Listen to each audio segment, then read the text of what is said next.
Hello, everyone. I just had some amazing internet connection issues. This was amazingly fun and well timed for a game like this. I am FocusSight, or just Focus. I am a Sonic 6 runner by trade or nature. I don't know why I'm saying these things, but yeah. Today, after the $100 donated to this category, we're going to be running silver any percent. Now, this is a shorter category than say the OMSGs that are typical for Sonic 06 runs. But basically, we get to do some interesting stuff for the very first 10 minutes, and then we get to skip the credits at the end. So it'll be a nice, short, sweet run. Is everyone ready in the call? Everyone ready here? Give me a sec. I want to make sure of something quick. There might be an echo in this room. Cool. If there is, I can try to mute something. Nope. We're good. Okay. So timer starts as soon as I say start and obviously end, but yeah, it's a bit of an interesting timing situation here as well. This category has a three-way tied world record, which is the dumbest thing you would ever see in a category with 11 people.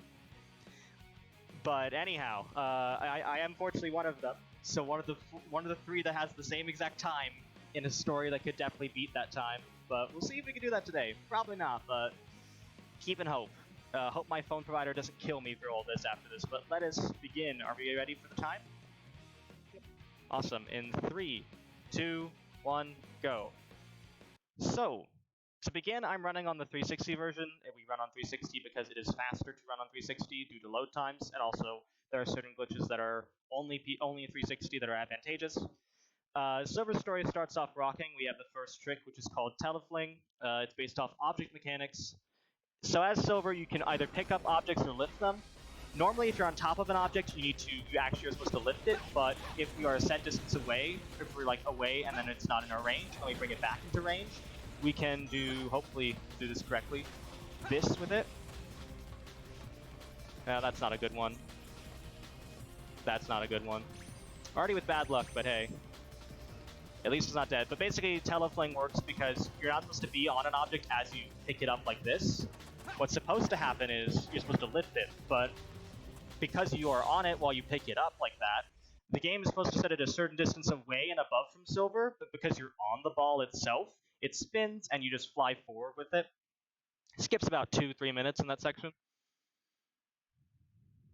Next section is with Blaze, and this is where things start getting crazy. In the any percent category, you need to get this trick first try. I'm doubtful if I can even get it at all, but we'll see.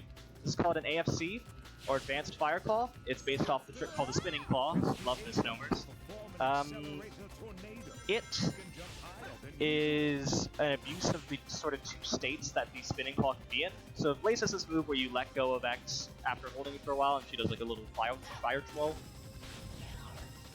Okay, messed that up. But there's two states to it. There's an airborne one and a ground one. I got it second try.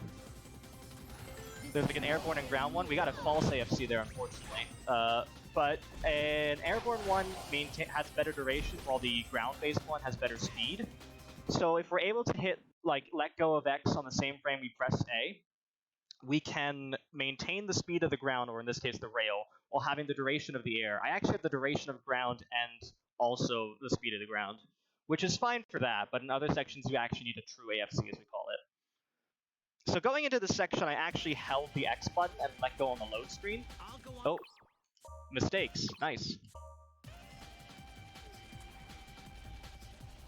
So we do this to skip Silver, unless you don't do it properly, like I just did there.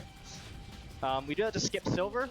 In Sonic 06, if you hold the button onto the load screen and let go of it, it'll input that same button on the next, like the first frame of the next section. That allows us to break out of the automation there and complete this section as Blaze, which is faster than Silver. And once we're there, we are done with Silver with the first stage, Crisis City. Notice that Blaze doesn't know how to appear on the titles on the results screen even, because you're not supposed to be here. And with that, we finished the first major stage, and as you can see, every single section had something pretty broken about it. That's just kind of how Silver's story is.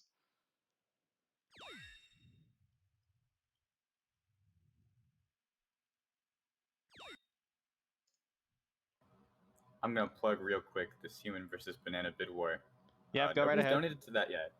Nobody's donated to that yet, and it's the one that closes next. So if you want Talcarius to play as either a human or a banana, at least that's my understanding of it, you know what to do. Please make sure to actually donate and stuff. The OI Foundation does some really good stuff.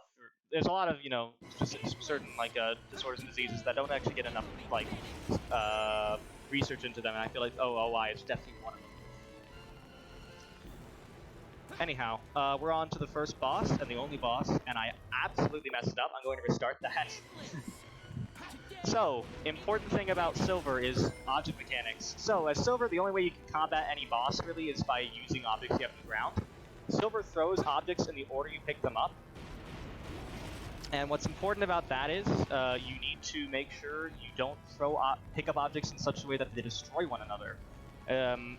Objects don't really care about if you're throwing them into other objects or to actually hit enemies. You could have like an explosive box, and it could just destroy all your hopes and dreams, because it will destroy every little bit of your ammo. Yeah, you need to make sure that you're picking up things correctly. Otherwise, you could end up with a very bad set. However, that was a pretty good boss, other than the little bit at the beginning.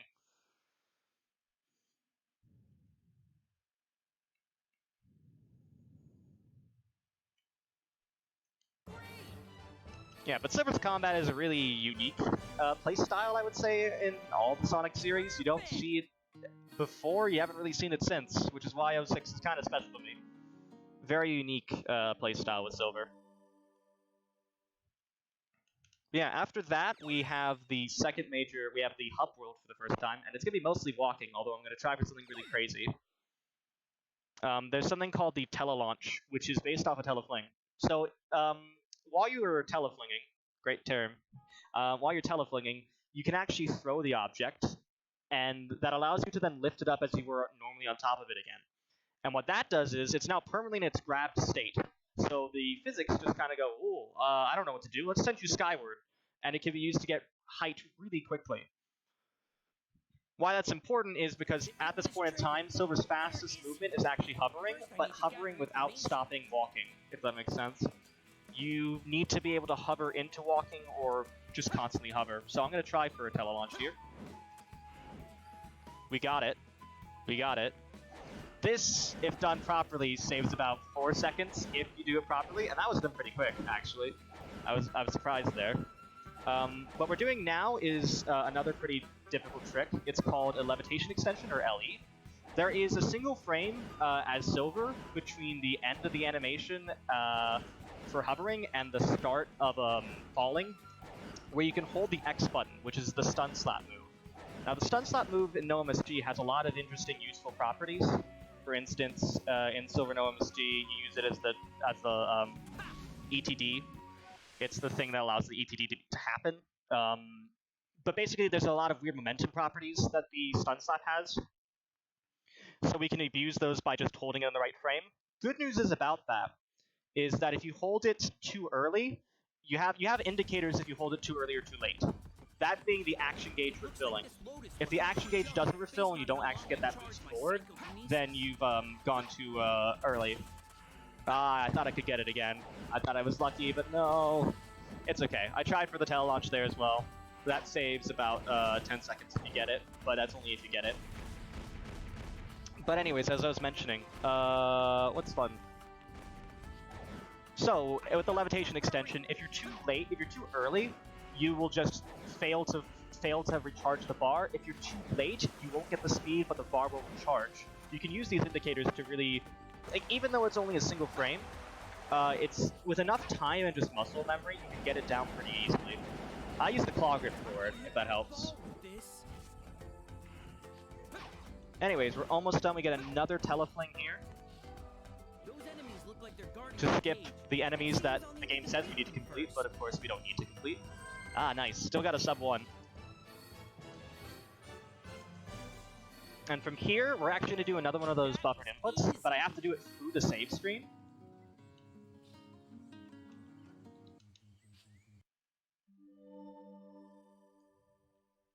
So I need to hold X after this. I need to hold X here, and I need to pause. I need to like spam pause to skip the cutscene. And after the cutscene is over, I then can let go of X here. And now we're going to do arguably the hardest part of the NESF run, which is Wave Ocean Blaze.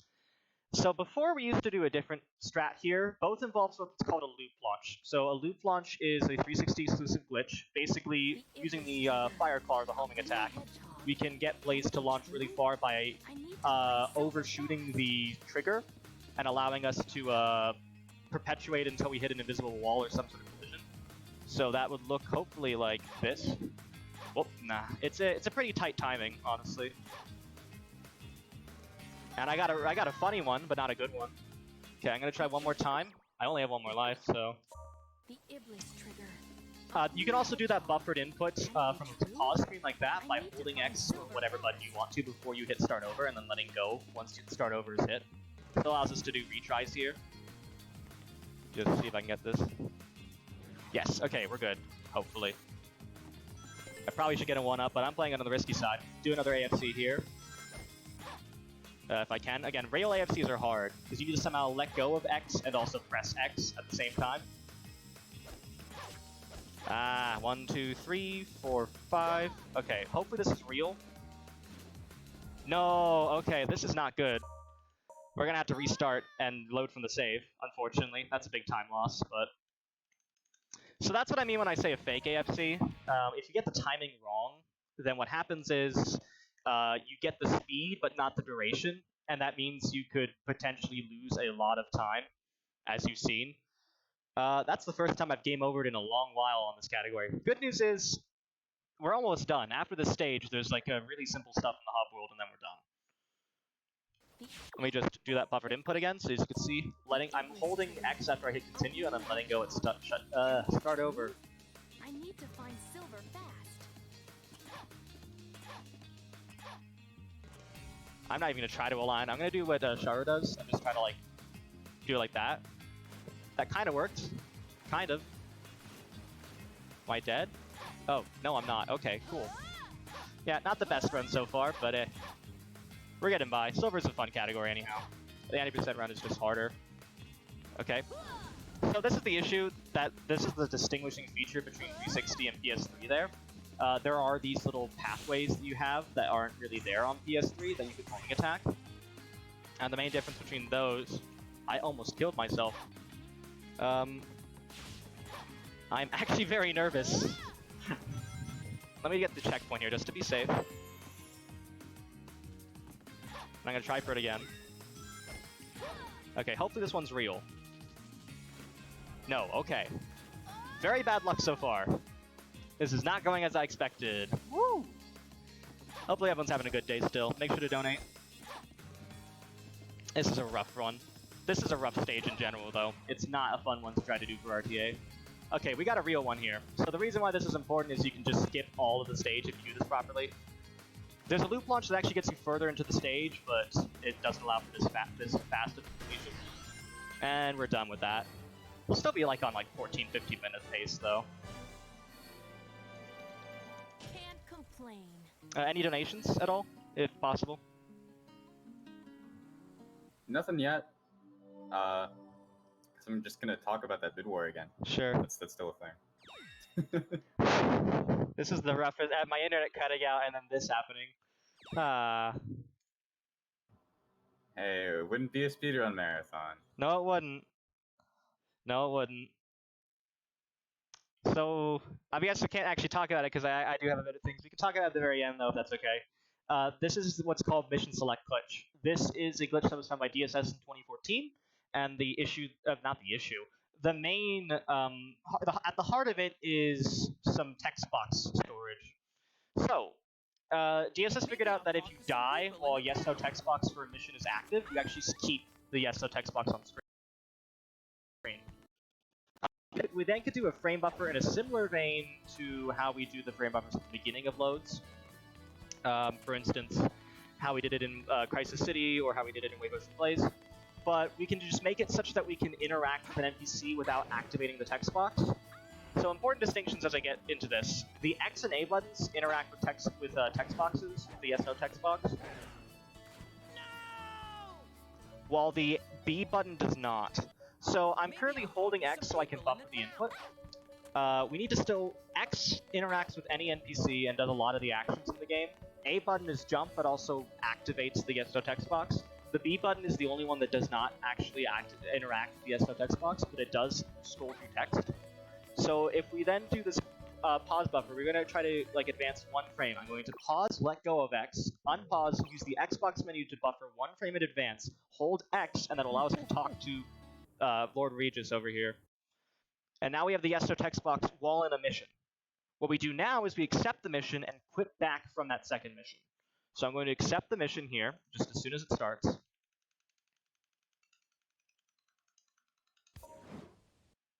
I'm going to pause. That allows us to not really, this is inconsistent obviously. The pausing is here sometimes one of the harder parts. If you pause too early, then it actually register a pause on the previous one. It actually won't buffer one here. Once you pause, you want to hit quit mission. And once that's done, we're done Silver 80% more or less. I can just sit back and relax and watch as Silver dies, because that's how this category ends. Silver just dies. I'm gonna read a quick $20 donation from Lee Trajan. Oh, I may have butchered that. Recently found the community. Big thanks to everyone for putting this thing. Oh. Oh. Felix, what happened? Greetings from Germany. But yeah, we're almost on time here. Silver dies right about now? Damn it, too early. And time. Okay, that was still sub 15 somehow. That was arguably the worst Silver story run I've had in a good while, but hey, Wave Ocean Blaze can be a real pain. It can really mess things up. I did not know that. But yeah, that is Silver any percent. Not a terrible run. Not the best run, though. Entertaining nonetheless. I suppose so. It was something. Hopefully something better will happen next with Nim's run, SADX. The game that this basically is kind of a love letter to, since it's basically just SA1-2. Yeah, thank you so much for having me. Please make sure to donate. You know, I just want to make sure that this event is going smoothly. We still have so much more to go. Like, this is just the beginning. There is a lot left in this, so make sure to keep on watching and keep active. Thank you for having me. I am FocusSight, and I hope everyone has a great day. Thank you for being here. We appreciate it.